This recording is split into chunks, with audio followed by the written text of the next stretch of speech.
The war years. Everyone knew things were not going too well in Europe. While listening to the 10 o'clock news one night, we were not surprised to hear that Britain had declared war on Germany and that Canada had followed suit. Everyone seemed uneasy. They were not afraid, but had a what now attitude. Seeing the war did as much to change the lifestyle in the coal branch as the Depression did to develop it. Mom and Dad cut short their visit to the San Francisco World Exposition to get back into Canada. Every town and village had officials enlisting men into the armed forces. One day the full band came out escorting the enlisted men to the train station at Leland. When they arrived there, half of those in the band put their instruments away in their cases for the others to take back home. That was when one realized that a lot of the band members had enlisted. The platform was packed with people, and the passenger train had added extra coaches. Everyone was hugging and kissing, but mostly crying. They were all aboard and ready to leave, leaning out of the windows and talking. All of a sudden the whistle blew and everything went silent, except for the lady close to me who was in the process of yelling, "I hope they blow your bloody brains out." This woman had a family of 7 children, and she was not pleased with her husband for joining up. A number of them thought it was a free trip back to the homeland. The mine went into full production. We no longer had to wait and listen for the 7 o'clock whistles to know if the mine was working or not. The coal was so important to the war effort, they put guards on the Big Eddy around the clock to prevent sabotage. The Big Eddy was a very long, high trestle built of timbers. It was east of the mainline coal branch junction, just west of Edson. Our attention now changed from the 7 o'clock work whistles to the 10 o'clock news. The announcer on the CBC 10 o'clock news was Lorne Greene, who in later years went on to act in the TV show Bonanza. In the early years of the war, he would be announcing the Nazis driving the Allies back on the Eastern, Western, and North African fronts. He became known as the Voice of Doom. Night after night, we would listen to him announce how many merchant ships had been sunk that day by the U-boats and that London and other cities had been bombed again. It all seemed doom and gloom. The people, especially the government, became very apprehensive and issued laws confiscating or registering firearms of those of German and Italian descent. This decree was rather ludicrous as their sons were in the Canadian Armed Forces. There was concern about the large population of Japanese on the west coast. There was a real fear of them and their boats, as they were mostly fishermen. Trying to help the war effort, we bought war savings stamps at 25 cents each. After $4 worth, you could get a certificate worth $5 at maturity. Bonds were bought outright or by pay stoppages. The government introduced food rationing, and everybody was given a ration book. They had rationed tea, coffee, sugar, butter, and meat. This rationing caused a problem in all the mines, as the miners had to take lunch buckets to work. Everything in the lunch bucket was rationed food, and down in the mine you could not get hot meals. They ended up doubling the coupons in the miners' ration books, alleviating the stress. We hardly felt the shortages at all. Oleo margarine was bought as a substitute for butter. The dairy farmers successfully lobbied the government to prevent the margarine producers from coloring the lard white margarine yellow. As a result of this, during the war, the margarine we bought had a color capsule in it.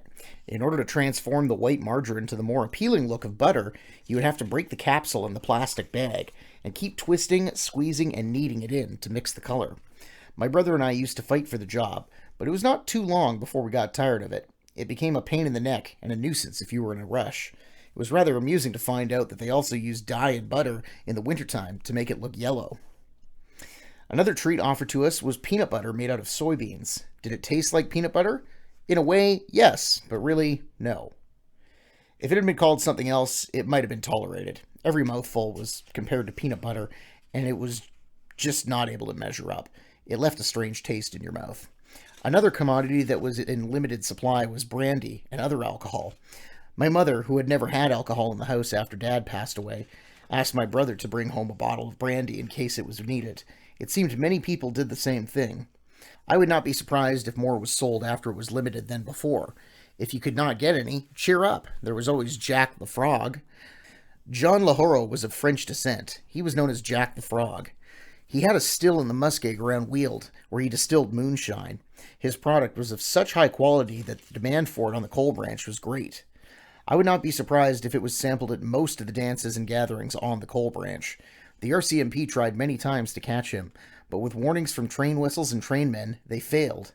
After the roads were constructed, they finally caught him. In the meantime, he became a coal branch legend. I remember Mother dealing with the Alberta Trading Company. Once a month, she would send in an order from their monthly price list and a money order to cover the cost of last month's order. Their retail sheet was always on pink paper. During the war, if the company had a surplus of a scarce but coveted product, like jam or canned ham, they would add it to your order and to your bill. Though we had not ordered the delicacy, we were always happy to share the rare treat, no matter what the cost was. To one order, they added a tin of maple butter. It was very flavorful, but too sweet to use by itself. Another commodity in short supply was rubber, and elastic was non-existent. In women's undergarments, buttons were used to replace elastic, but were proven to be notoriously unreliable. It was very humorous to see a lady suddenly lose her bloomers in the middle of the dance floor. The garment would fall down around her ankles, and there would be blushing and laughing all around. This event became so frequent that some women got to the stage where they would kick their undergarment off to the side of the floor and just keep dancing. Neither was this an uncommon occurrence on the street when the buttons on ladies' bloomers would pop off. Gasoline was another commodity of which we were short. Ron Douglas was allowed to drive his dad's '37 Buick. What a car! It could pass everything on the highway except a gas station. One night, while driving past the Tipple in Luscar, we spotted a big dump truck parked in the pitch black. We decided they wouldn't miss a few gallons of gas. Out of 5 companions, Ron and I got the chore. We went over to the truck and found the gas cap was loose. Under cover of darkness, our task was easy. Ron got the tube in the tank and was drawing on it. I held a pail near Ron's mouth, waiting to catch our stolen fuel. All of a sudden, I was sprayed with gas from his mouth. He had inhaled some gasoline and was gasping and coughing so violently, I thought he was going to die. We feared the commotion would give us away, but when we took so long to recover, my fear became for his safety. Ron did come through, and we didn't get caught. By the same token, we didn't get the gas either, and we didn't try that stunt again. Early in the war, the government brought in registration, and every male reaching the age of 16 had to register. I believe this was in conjunction with the conscription policy. Everyone was trying to do their bit for the war effort. In school, the girls and the boys were knitting scarves and socks for our boys overseas. Most of the girls did quite well, but as for the boys, that was another story. I started knitting a scarf with the khaki-colored wool. It was really something. I knitted about 2 inches long and 10 inches wide. Then it started to get narrower and narrower. The teacher said, "You have too much tension on the wool. Loosen up." I did. Yes, it went back to the 10 inches, then 11, then 12. Whoops. A little more tension. Good. Back to 10 inches. Oh, now 8 inches. After 24 inches of knitting, I told the teacher I just could not do it. She looked at my project and said I had done a very nice job. I sure had. It was over 2 feet long and looked like it had been choked by somebody. I had another foot to go, but Miss Carbon said it was long enough. I guess it was. When they displayed our work, I couldn't find my scarf anywhere. It was a nice way of telling me it was no good. Most other people were blunter. It was farewell to Cubs and Brownies. Now it was all cadets. Mr. Harper, our school principal, was a captain in the reserve army. We formed platoons, drilling and marching with wooden rifles. Eventually, we got our uniforms, and we took our training very seriously. Richard, Ross, Red, Walter, and I, and others, studied Morse code and semaphore. We became efficient in wireless and received our diplomas. We also received 22 caliber rifles, which were the same weight as the .303 Lee Enfields. We used these to practice shooting as often as possible. It seemed Richard was my toughest competition. We won many medals, alternately coming in first and second. When we were training in Skurry out of Calgary, we competed with the .303 caliber rifles, both qualifying for the junior Baisley shooting team, which the government was sending to Britain to compete. We were supposed to have 2 weeks training in Wainwright, a former German officer prison camp, and then 2 weeks training in Banff before being sent to Ottawa, and if we still qualified, overseas. Unfortunately, we were turning 18 and were eligible to go underground, which meant earning $10.95 a day. That was big money then, and we succumbed to the temptation.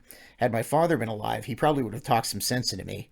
As it was, I couldn't resist the money.